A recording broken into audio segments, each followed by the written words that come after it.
Keeper, from the makers of games like Psychonauts 1 and 2, Brutal Legend, Grim Fandango game. You know this company. This is their latest endeavor. And it kind of piqued my interest when I saw the trailer. At one of the showcases that I covered recently. And this is the review. So we're gonna check out this review here and see what's popping. I already got it downloaded. I'm already planning on playing it. I just want to see like what the word is on this game. When contemplating the essence of a lighthouse, as one so often does, you might think of Shout words out like Sarah. stoic, isolated, or purposeful. But have you ever thought of them as adorable, quirky, or perhaps even charming? Keeper, the atmospheric puzzle platformer from developer Double Fine, cleverly reimagines the often forgotten seaport structure, reframing it as a lovably sentient scout on a journey through a living world. Blending a kaleidoscopic art style with nostalgic adventure game mechanics, Keeper hides an emotional story underneath all of its visual pizzazz, delivering a brain-tickling odyssey that stuck with me far beyond the credits.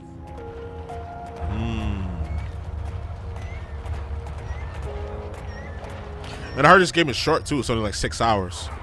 Well, I'll probably run through this for the channel. After being separated from its flock while evading a flood of bat-like creatures, a seabird named Twig is drawn towards a dormant lighthouse that sits on the outskirts of a mythic island. Stagnant and alone, the unexpected visitor awakens the slumbering lighthouse, causing it to shoot out a beam of warming light and scare away the evil swarm.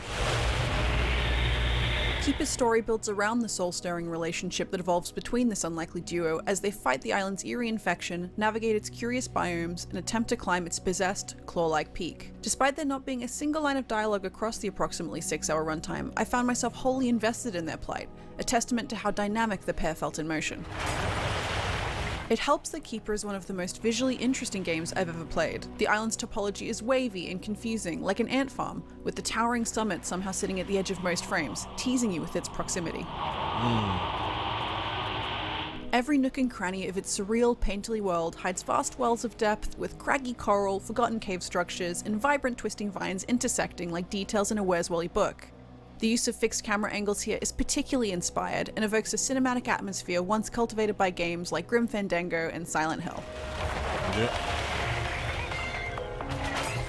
Keeper doesn't explicitly explain the lore behind its mythical post-apocalyptic setting, instead relying on visual clues like crumpled houses and rewilded cityscapes to create a sense of danger and scale.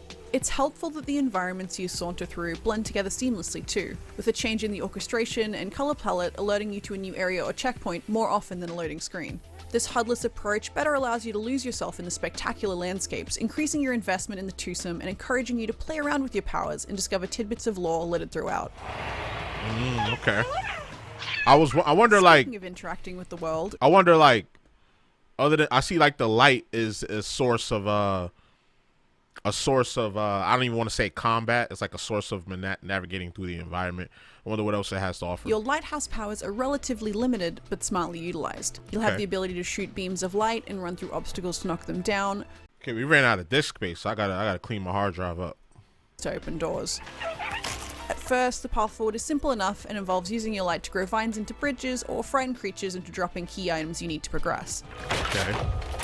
Gradually though, the challenge increases through the introduction of logic and platforming puzzles that require you to weave a few interactions together in order to progress. One such puzzle involved finding and pulling a series of hidden levers to create a path through a rushing waterfall. To sniff out the levers, I needed to bound around the space and use my beam to explode fuzzy brain-like nodes, lower platforms, and grow patches of alien plants. Not every reaction you elicit serves a gameplay-specific purpose though, and you can also wield these powers to impact the flora and fauna around you, using your light to make trees shift in colour or shiver with life. Elsewhere, curious critters react with adorable animations along the edges of the paths as you walk by. It can't be overstated that almost every screenshot in my library resembles a work of art.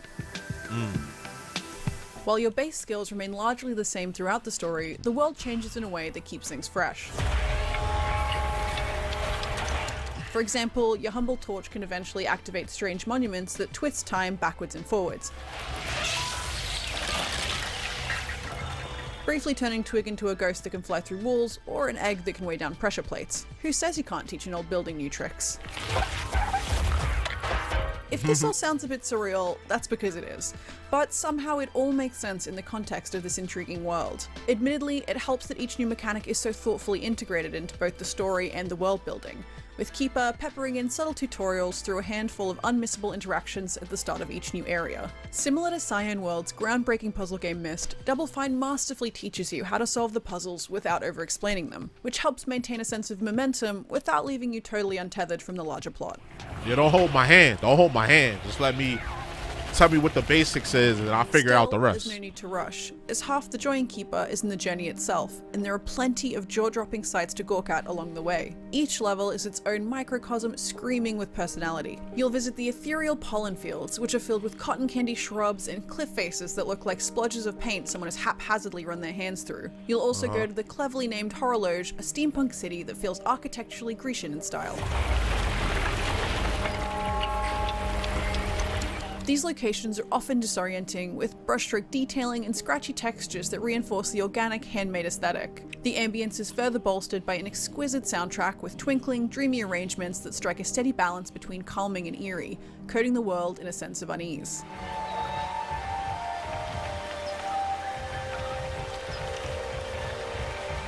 It's a vibey game. This one was like cozy, chill streamer vibes kind of game. Each area is inhabited by its own creatures too, which range from towering multi-eyed whales to rocks with legs and narrow cylindrical dragons whose coats look like woven quilts. This smorgasbord of oddities made me feel like a kid at the aquarium using my lighthouse torch to tap at the glass in search of reactions.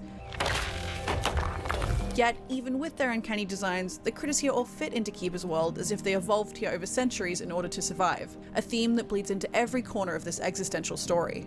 The subject matter isn't overly complex, though understanding it does require you to read between the lines. There's a lonely lighthouse, the ideas of evolution and isolation are touched on, but importantly, your interpretation of each conversationless cutscene or puzzle will surely be influenced by your own experiences in a way that feels intentional. For me, Keeper came across as an exploration of friendship, adaptation, and the inimitable power of self-belief in a world that's struggling to cope under an oppressive force. Maybe it'll mean something different to you.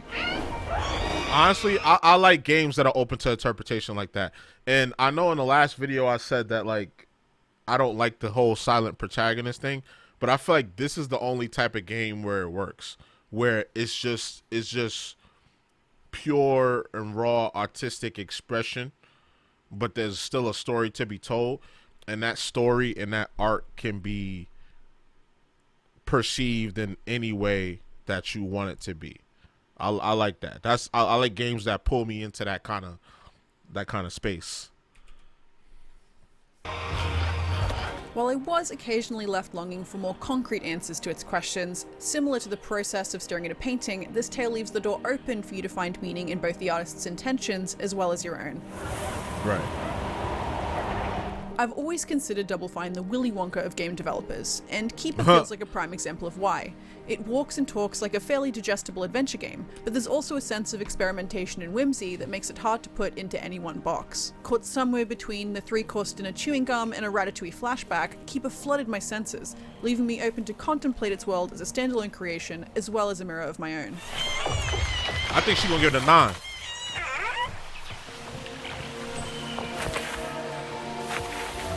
A surreal painting come to life, Keeper is a stunning puzzle game that carefully balances its moreish mechanics with a heartfelt story. Its levels are teeming with life to interact with, and interesting objects to ogle, with each scene framed by a percussive driving score. The leading duo might not speak, but well-executed animations and a soundboard of affecting chirps and creaks imbue them with a spirit that grows on you fast.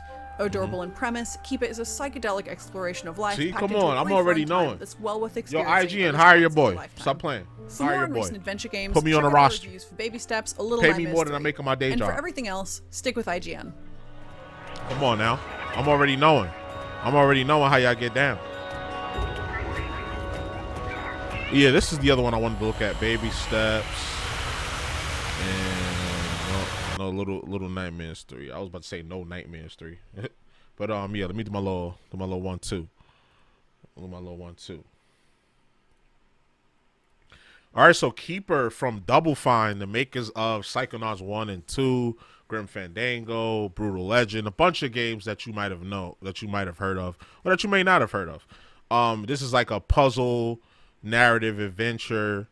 Well, not narrative adventure. Like, it's like a puzzle adventure game. You know, you use the light to affect the areas around you to get to the next area, and then there's a little story to it.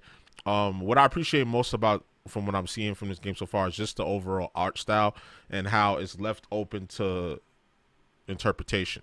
You can interpret the art and the story however you want from what I'm seeing so far. There's a lot of games that try to force narratives and stuff down your throat, especially these days. This game doesn't seem to be. It seems to be the case with this game.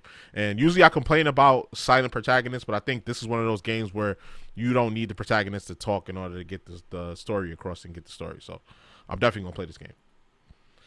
So yeah, y'all let me know how y'all feel in the comments. Yeah, so you already know the vibes. Like, comment, subscribe, all that good stuff. It's your boy JusticeXFalls, and we out. One.